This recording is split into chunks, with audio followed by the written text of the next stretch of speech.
Put the broom down, Hoyt. You're done here. Effective right now. You're firing me on concert day. I'm cutting a cleaner who thinks he's a building inspector. There's a difference. You filed another one, a hazard report. On the deck. You are a broom, Hoyt. Brooms do not ride up the deck. Somebody has to. There's a crack in the girder connection under section 212, and it's grown since spring. I can fit my whole hand in it now. Concrete cracks. The place is 40 years old. That's not concrete. That's a steel moment connection. It is not supposed to move, and it is moving. You have a sold-out show tonight. 12,000 people are going to stand and jump on that deck for 3 hours. All I want is for you to get a real engineer to look at 212 before they do. 1 hour. That's it. The real engineers signed off in the spring. You know what they are? Engineers. You know what you are? Go see payroll. Your badge dies at 1. He walked off down the concourse, wearing Silas's radio, and Silas stood alone on the empty upper deck of a stadium that was about to fill. The man who had just been fired for pretending to read a steel connection had, once, been very good at reading steel connections. He had a license to prove it, in a drawer, in a state that would rather not remember his name. Nobody at Halvern Stadium knew that. That had been the point of Halvern Stadium. So why was he sweeping it? Why did a structural engineer spend his nights pushing a broom past the very kind of thing he used to design and never once tell a soul what his hands were for? Steel always warns you before it breaks.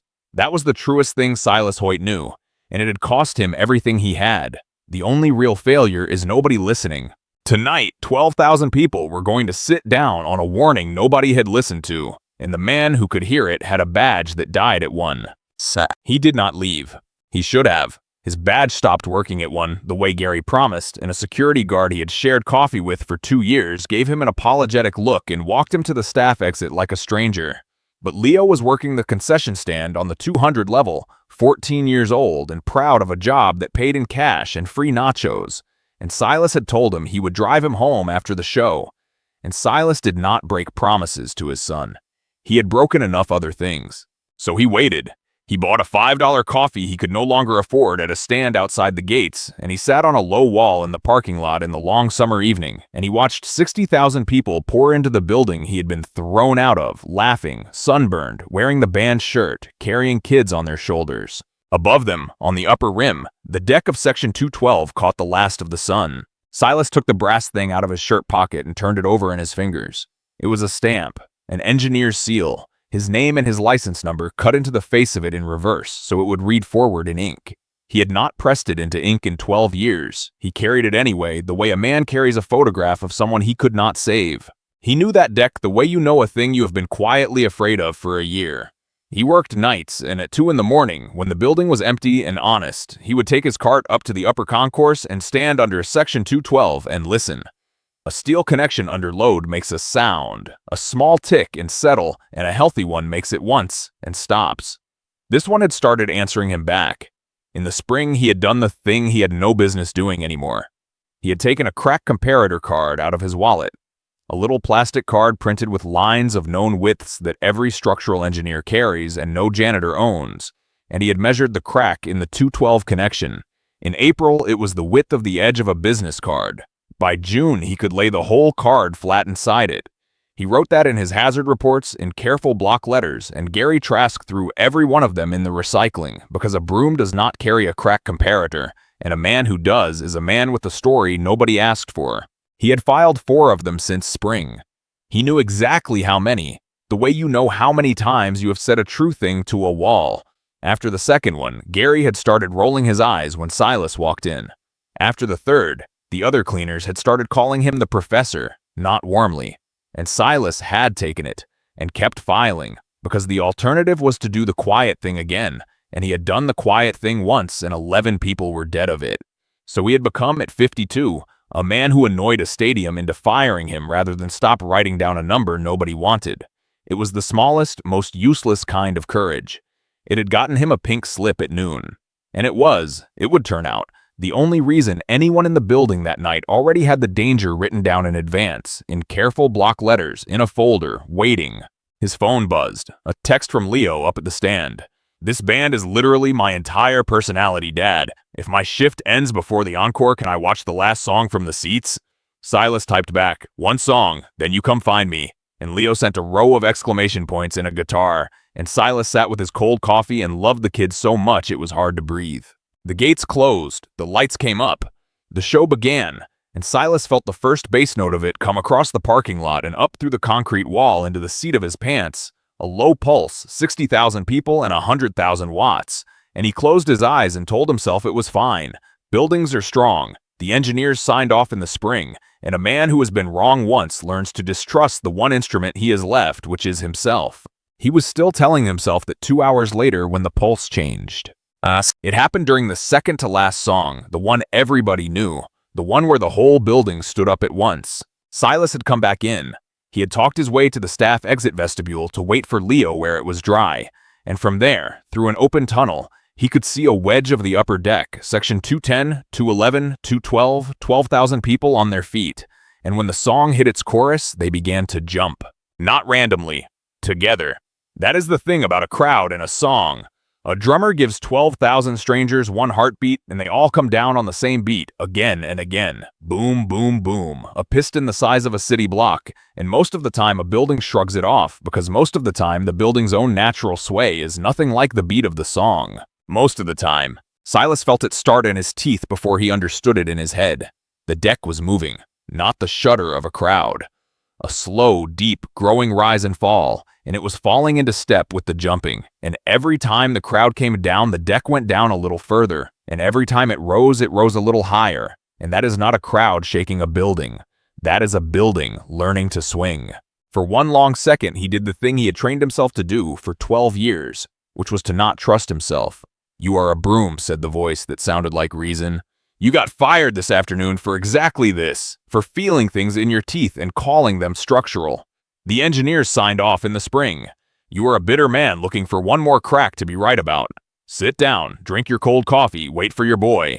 Then the deck rose again, higher than the time before, and the voice that sounded like reason went quiet, because a man can argue with a feeling, but he cannot argue with the floor that will not stop climbing. Resonance. The crowd had found the deck's frequency, and it was feeding it, one chorus at a time, and the deck was answering.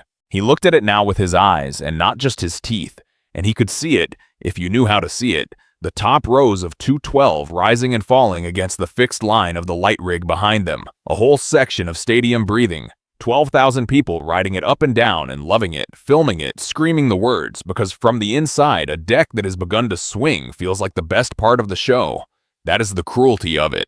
The people in the most danger are having the most fun. They will cheer the swing right up until the half second it stops being a swing and becomes a fall, and by then there is no time left to be afraid in. And somewhere in the middle of that swing, under section 212, was a steel connection with a crack he could lay a whole comparator card inside. Silas was moving before the chorus ended toward the operations center, where the people who could stop this did not yet know they had to. His badge was dead. The door had a card reader and a bored guard, and the guard put a flat hand on his chest and said staff only. And for 1 second, the old invisible man almost turned around and went to wait for his boy. Then he said the true thing instead, loud, the words a guard cannot ignore even out of a janitor's mouth.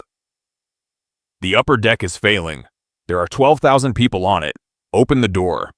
He said it loud enough that the door opened from the inside to see what the shouting was, and he went through it before anyone decided he was not allowed. The stadium operations center was a dim room full of monitors, and it was not calm. A young woman was standing in the middle of it with a laptop open in her hands, and she was losing an argument to a man in a good suit. And Silas knew the exact shape of that fight before he heard a word of it, because he had lost the same one himself, from her side of it, in a different room, a long time ago. I am telling you that vertical acceleration on the 212 deck is past anything in the design envelope, she was saying.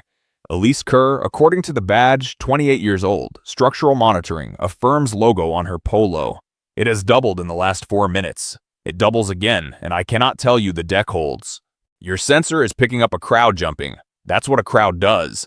The man in the suit was 55, silver, unhurried, and Silas learned later his name was Marshall Grady, and that he was the president of the building. Crowds jump. Decks flex. That is what they are built to do. I am not going to stop the biggest show of the year and start a panic in a packed house over an accelerometer. It is not flex. Flex comes back to zero. This is not coming back to zero. Every cycle, it's a little higher. Elisa's voice had the flat speed of someone watching a thing slide out of her hands. Mr. Grady, if we are resonating, this does not get worse slowly. It gets worse, and then it is over, all at once. And I will not have had time to say I told you so. Shua, you are describing a bridge in a textbook. This is a football stadium. It's the same physics. She's right. Kill the music. Silas said it from the doorway, and the whole room turned. Who are you? Grady said. Somebody who's been listening to that deck for a year, and you're not listening to her. He came in, passed a hand that reached for his arm, and missed. Ms. Kerr, you already know why the number's climbing. Tell him in 5 words. Elise did not miss a beat. The crowd is driving resonance. Right, it's an engine and the song is the throttle. Silas kept his eyes on Grady. You do not fix a runaway engine by opening the doors and shoving the passengers out. You take your foot off the throttle, so before anyone says the word evacuate, you kill the music and you make 12,000 people stop jumping. That's step 1, and it is the only step 1. And if I clear the deck, then you kill people, flat. You panic a packed tier while it's swinging, you get a crush at the exits and a deck that's still ringing because a crowd running for a door hits it just as hard as a crowd dancing. 2 disasters for the price of 1. So you want me to do nothing. I want you to do it in order. 3 fingers, 1 at a time. Music. Still. Walk. Stop the song, settle the crowd, then walk them out slow, section by section, and the load comes off a piece at a time. Every other order ends with a headline. Grady stared at him. So did Elise. But hers was a different stare, because she had been saying the first half of that to a wall for 4 minutes, and here was a janitor saying the second half like he had drawn the building. You're a cleaner, Grady said. I sweep 212 every night at 2 in the morning, which makes me the only person in this room who has put his hand inside the connection under it. Silas turned to Elise. Pull the spring inspection on the 212 deck. There's a retrofit recommendation in it. Read me its status. Elise's fingers moved. Grady said, you do not have authorization to... Deferred. Elise read it off the screen, and her voice changed. The 212 connection retrofit. Recommended in the spring inspection. Status. Deferred to next fiscal year. Signed off. She looked up. Signed off by Facilities and Operations. The room got very quiet, and Marshall Grady, president of the building, did not say anything. And the not saying was the first honest thing he had done since Silas walked in. Because a stadium does not fall from a crack.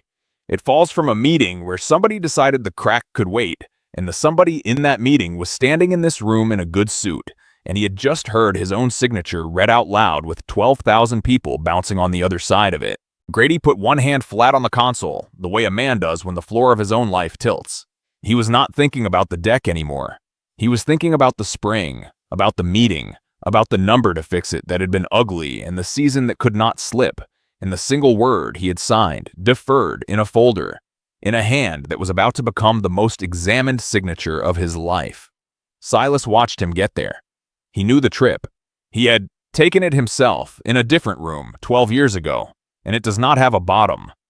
How do you know what a 212 connection is? Grady said, and his voice had lost the boardroom in it. You came in through a catering door in a work shirt. Who are you? I sweep this building. Silas did not look away from him. Or I did.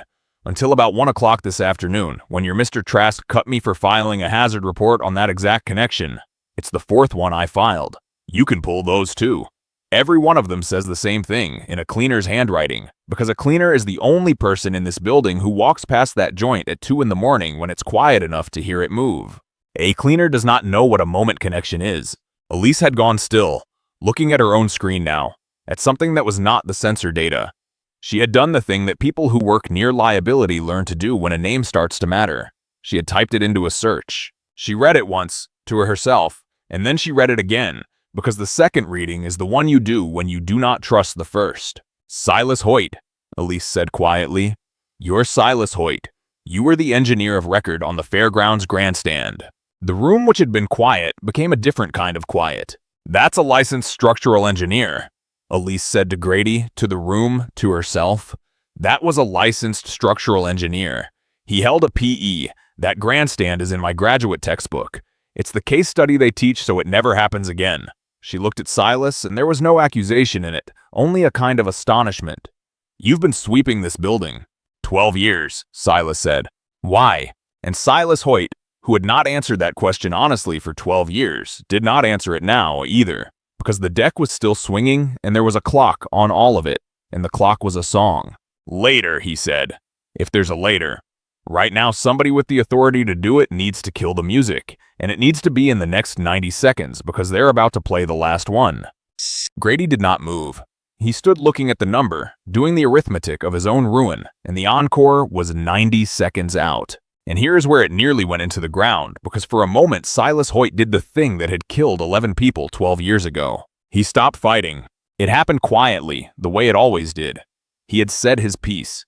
He had told the room the truth in front of witnesses.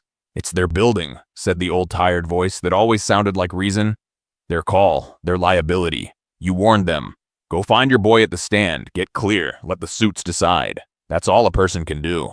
It was the exact sentence he had told himself at the fairgrounds 12 years back, on his way out a different door. He was already half turned toward this one. Then his phone buzzed in his pocket. Leo. A text from somewhere very loud. Shift ended early. I'm up in the good seats for the encore, section 212. Dad, is it normal that the floor up here is like bouncing? Silas Hoyt went very still. His son was not at the concession stand where he was safe. His son was in section 212 on that deck over that crack in the last 90 seconds before the last song. And on Elisa's screen, the number was still climbing. He turned back around, and when he spoke, his voice had changed, all the way down to the register it had lived in a different life, when he was the best in the state at exactly this. Nobody leaves this room. He crossed the floor to Grady. My kid is up in 212, so you and I are done being polite. You don't have authority here, Grady said without force. No, you do. That's the whole point. Silas came around the console but did not crowd him. He had understood, in the last 30 seconds, that Grady was not a villain, just a man doing the same terrible math Silas had done once, and losing it the same way. You're scared of a stampede. Good. You should be. A panicked evacuation kills people. That fear is the smartest thing in your head right now. Then you understand why I can't just... I understand you're hiding behind it. Silas held his eyes. You're letting a real danger give you permission to ignore the one you signed off in the spring. I know that move. I made it once. 11 people died in the gap. Here's the way out that isn't a stampede, and it closes in 60 seconds. You don't clear a panicked crowd. You calm them, take the energy out, then you walk them. And they'll believe the building over a stranger, so it has to be your voice. You are the building. And if you're wrong, then you cost the band a song and everyone goes home annoyed and alive. Best wrong you will ever get. Silas's voice dropped. My son is up there, Grady. Careful is the thing that's got my name on it. Be the other thing, now. Grady looked at the monitor, at the number, at the deck full of his people. He reached for the microphone that fed the bowl. Cut the band. House lights up. Now. Grady said it into the operations channel, and a producer somewhere said what, and Grady said it again, in a voice that did not rise but took all the air the way a president's voice is supposed to, and the music stopped. The music stopped, mid-chorus, 60,000 people caught in the middle of a jump, and the house lights came up hard and white, and there's a sound a stadium makes when a show stops wrong, a vast confused groan, and under it, for the first time all night, you could hear the building. You could hear the deck. A long, low, tortured groan of steel that had been working itself sick for 4 minutes, and now, with the crowd frozen and blinking, still swinging on its own momentum, ringing like a struck bell in slow motion. 12,000 people stood dead still in a lit stadium and listened to a floor they had been dancing on tell them, in a language older than any of them, how close they had just come. Some of them began to understand. You could see it move through the section, a stillness that stopped being obedience and turned into fear. And fear is a fuse. Silas stood at the monitor and did the only thing a father can do when he cannot reach his child, which is stare at a camera and try to find one face in a crowd of thousands, and fail. Leo was somewhere in that stilled section, over that ringing joint, and Silas could not pick him out of the mass, and after a moment he made himself stop looking, because a man hunting for his own son on a screen is not a man running an evacuation, and the fastest way out for Leo was to forget that one of them was Leo and get all of them down. Talk to them, Silas said. Fast, calm, give them a job. A scared crowd with a job is a crowd. A scared crowd with no job is a stampede. Grady keyed the bull mic, and his voice went out over 60,000 people, and Silas watched a man he had met 8 minutes ago do the bravest reasonable thing Silas had ever seen a man in a suit do. Ladies and gentlemen, this is Stadium Operations. We have paused the show for a safety check. There is no fire and there is no danger if you follow directions. His voice was steady. Silas had told him steady, and he was steady. Everyone in the upper deck, sections 210 through 214, I need you to do one thing right now. Stop moving. Stand still or take a seat. Do not jump. Do not stomp. Do not run. Just be still. And in 1 minute, my staff will walk you out the way you came in. Calm and easy, a section at a time. Everyone else, stay exactly where you are. We are going to take care of you. Be still. And 12,000 people, because they had been given a clear thing to do by the voice of the building, mostly did it. The jumping stopped, and on Elise's screen, for the first time in 6 minutes, the number stopped climbing. It's leveling, Elise breathed. The acceleration, it's not going up. She watched. It's coming down, slowly. The crowd stopped driving it and it's bleeding off. It'll ring for a while. A resonating structure doesn't stop the second you stop pushing, it coasts. Silas was watching the number too, and doing the thing he had done 10,000 times, the arithmetic without a calculator. But every second they hold still, the amplitude drops, and every drop is load coming off that connection. Elise, I need eyes on 212. Is there a camera on the underside of that deck, the concourse below it? Camera bank 4. She pulled it up, and there it was. The connection under section 212, a steel joint the size of a refrigerator, and even on a grainy security feed, you could see the crack. A black line running through the web of it, and you could see it open and close, a hair's width as the deck rang overhead, like a wound trying to breathe. That's it, Silas said quietly. That's the one. Elise, get me a width off the camera and time the open and close against your accelerometer. I want to know how many minutes that steel has left because we're about to walk 12,000 people across it. Elise measured the crack against the deck's ring and did the math out loud, fast and low, and the number she landed on was not a comfortable one. If the amplitude holds where it is, that connection has maybe 8 minutes of cycles before I stop being willing to say it holds. If it wakes back up, it's less. A lot less. Then everybody in 212 is standing on an 8-minute floor. Silas looked at the section camera. At 12,000 people frozen and blinking under the white lights, and somewhere in that mass, in a seat Silas could not pick out no matter how hard he stared, was a 14-year-old who had texted him a picture of a guitar an hour ago. So we move. And there it was, the sentence burning a hole in his chest, the one he would not key into the radio. Get the kid in 212 out first. My kid. Every man in this building would forgive a father for saying pull my boy before the rest. He did not say it. Because the moment you empty a section for one child, instead of in the order that keeps the deck alive, you have told 12,000 people that somebody knows something they do not. And a crowd that senses that runs, and a running crowd is a hammer on a cracked joint, and then you have spent 100 strangers to buy one son and become exactly the man in the good suit who moves the trucks for his own reasons. Silas had spent 12 years learning what it costs to weigh the life you can see against the lives you cannot. So he ran it right.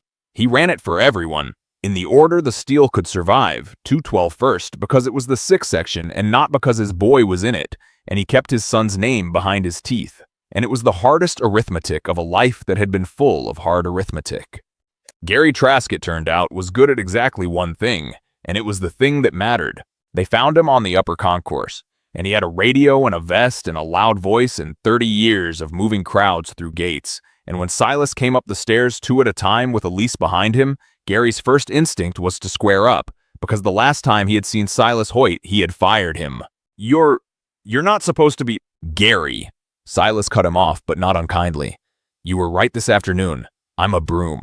You're the man who moves 60,000 people through 8 gates without a single one getting hurt, and you've done it 100 times. And tonight that is the most important skill in this building. I am not here to be right. I am here because you can do a thing I cannot. And 12,000 people need you to do it in the next 10 minutes. Gary looked at him. Whatever he had been braced for, it was not that. The deck's really going, Gary said. It was not a question. He had felt it under his own feet. It's really going. But it's calming down because the crowd stopped jumping, and now we walk them out before it wakes back up. Not all at once. 212 first, that's the 6th section, then out from there. Down the near vom, not the far stairs, The near vom puts less crowd weight on the bad connection on the way out. Keep them slow. A slow crowd is a light crowd. A running crowd hits that deck like a hammer. You keep them walking and you keep them calm, and you have done your whole life's work in 10 minutes. And Gary Trask, who had fired a man over a broom that morning, keyed his radio and became, for 10 minutes, the best version of himself, moving section 212 down the near vomitory in a calm, unbroken line, an usher every 10 feet. No running, no crush. For 90 seconds, it worked clean, and then it almost did not. Somewhere in the middle of 212, somebody pulled the security feed up on a phone, and the crack spread through the section the way fear spreads. Look at the beam. And a knot of people near the vom stopped walking and started pushing, and the line bunched and the calm broke in one spot the way ice breaks in one spot. The deck felt it. On Elise's screen, the number jumped back up because 100 people surging hit that deck like a fist, and Silas felt the ring change under his own feet, and this was the hinge of the whole night, right here. Gary, the vom, get in front of them. Silas pushed it into the radio flat and fast. Do not tell them to hurry. Tell them to slow down. A slow crowd is a light crowd. Use the voice nobody argues with. And Gary waded into the bunching crowd and did the bravest, boring thing a man can do. He slowed a scared crowd down with his body and his voice. Easy, easy, folks. We have all the time in the world. Nobody behind you is in a hurry. And the push came apart back into a line, and the number on Elise's screen stopped climbing and began, again, to fall. That's it, Silas breathed. Slow as light. A slow crowd that deck can carry all night. The rest of it went the way it should have gone from the start. 12,000 people bled off a swinging deck the way you let air out of a tire. Slow and steady, hiss, until the number on Elise's screen was a number a building could live with. Marlene Ostrander was the last usher out of 212, and she brought Silas's son down under her arm. She was in her 60s, 19 years in that section, and she would not leave until her rows were empty. Somewhere up in the crush, a 14-year-old had grabbed her sleeve and told her his dad worked here. His dad was the one who kept saying the deck was bad, and Marlene had felt the deck bouncing under her own feet and decided the boy would stay where she could see him. She walked him down the vom like a sack of flour and set him in front of his father on the concourse. Silas got his hands on his son and did not let go for a while. You're the one who kept writing it up, Marlene said over the boy's shoulder. Not a question. Gary called you a pain. I'm the one. She looked at the deck, still now, quiet under the white lights, holding. Payne was right. Doesn't happen much. I'd enjoy it if I were you. She patted Leo once on the head and went off to find her purse, because a woman with 19 years in does not stand around waiting to be thanked. And when the last of 212 was on the concourse and the deck above hung still and whole, Elise Kerr's voice came over the radio, shaking, and not from fear. Silas, it held. Amplitudes back inside the envelope. It held. The crowd held it. They stopped jumping. But Silas stood there with his arm around his son under 12,000 empty seats, and his free hand found the stamp in his shirt pocket, and for once, touching it did not feel like touching a wound. The building did not fall. That was the whole story, and it was not a story anyone outside that room would ever fully hear. The show was over. The crowd went home annoyed, telling each other the safety check had been overkill, the deck had felt fine. These venues were so paranoid now. Nobody outside Camera Bank 4 ever saw the crack open and close like a breathing wound. That is the strange grief of the job. You save 12,000 people and every one of them goes home certain nothing was ever wrong. Because the thing about a disaster you prevent is that it looks exactly like a night when nothing happened. Silas did not need them to know. He had learned the price of needing to be seen, and he had paid it, and he was done paying it. He told them about the fairgrounds while the engineers were still swarming the underside of 212 with lights and gauges because he owed it, not because it fixed anything. 12 years ago, I was the engineer of record on a grandstand, he said. Grady was there, and Elise, and Gary at the edge with his vest still on. I found a connection that couldn't take the crowd it was rated for. I wrote it up. A man who needed the season to open on time overruled me, and I did the thing that felt like integrity. I put my objection on the record, I resigned, and I walked away clean. The room was quiet. 4 months later, it came down under a crowd going for the exits. 11 people. One was a kid named Robbie who worked the gate, 19, saving for a truck. Used to make me look at pictures of it on his phone every morning. He looked at his hands. My memo didn't save him. A memo in a drawer doesn't save anybody. I filed it and I left and I called, leaving integrity. Then I gave the board my license before they could take it, and I found the quietest job that still let me stand near buildings. And I swept stands for 12 years, being right about cracks in handwriting nobody read. He looked at Grady. I'm telling you because of what I almost did tonight. 8 minutes ago, I was walking out that door to let you decide, exactly the way I let them decide back then. The only thing that turned me around was a text from my own kid, from that deck. If Leo had stayed at the stand where it was safe, I might have kept walking. That's the whole distance between me and the worst man in this building. One text. He was quiet. So don't let me be the reason you feel all right about deferring the next one. Marshall Grady did not defend himself, and that was the beginning of the man he was going to try to be. I deferred the retrofit, he said. It was not easy for him. It was the hardest sentence he had ever said out loud, and he said it in front of witnesses, which is the only way that sentence ever counts. The 212 connection, the spring inspection flagged it, and the number to fix it was ugly, and we had a season to run, and I told myself another year wouldn't matter. I told myself the crack could wait. He looked at the monitor, at the still deck. It could not wait. It waited for tonight. It's the most common way a building kills people, Silas said, and there was no cruelty in it because he had signed his own version of that page. Not a flaw nobody knew about. A flaw everybody knew about, in a folder marked next year. What do I do? Show. You fix it. Tonight the connection held because the load came off. Tomorrow it's still cracked and it's worse than it was this morning, so nobody sits in 212 until it's retrofitted, and you close it if you have to close the section for a month. Silas thought about it. And then you look at every other building on your books with this deck design, because Halvern isn't the only one.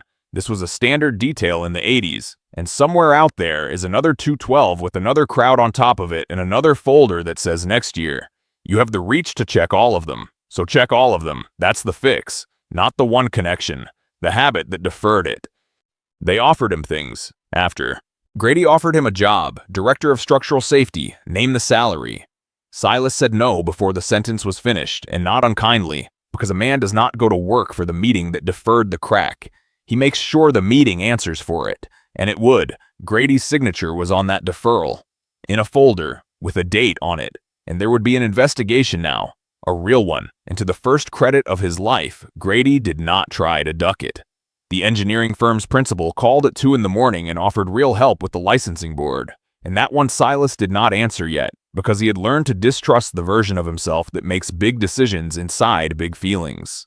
What he did before he left was one thing. Elise had printed the emergency assessment, the document that would close the section, force the retrofit, and put every other building with this deck design under review.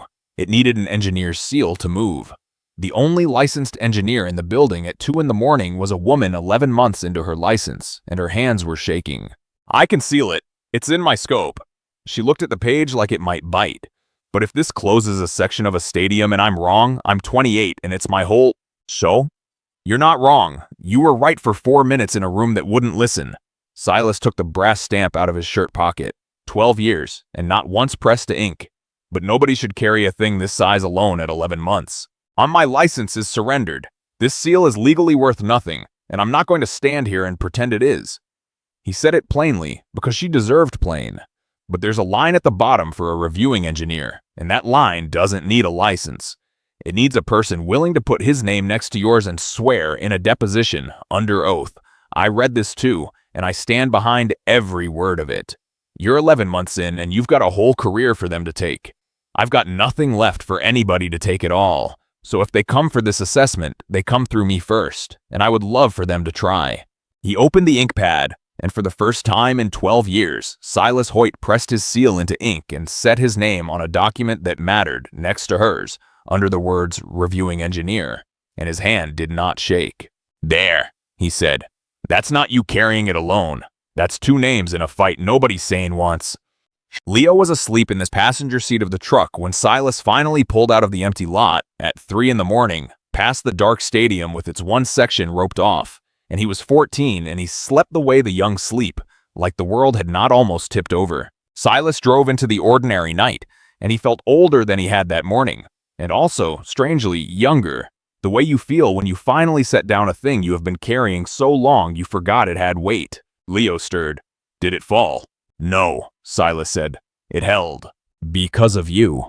Because a lot of people did their jobs. Because Gary walked 12,000 people down a staircase without a scratch. Because a woman named Marlene wouldn't leave until her rows were empty. Because an engineer named Elise wouldn't stop saying a true thing to a room that didn't want it. He drove. And because a kid texted his old man from the wrong seats at the exact wrong minute, and it turned out to be the best thing he ever did.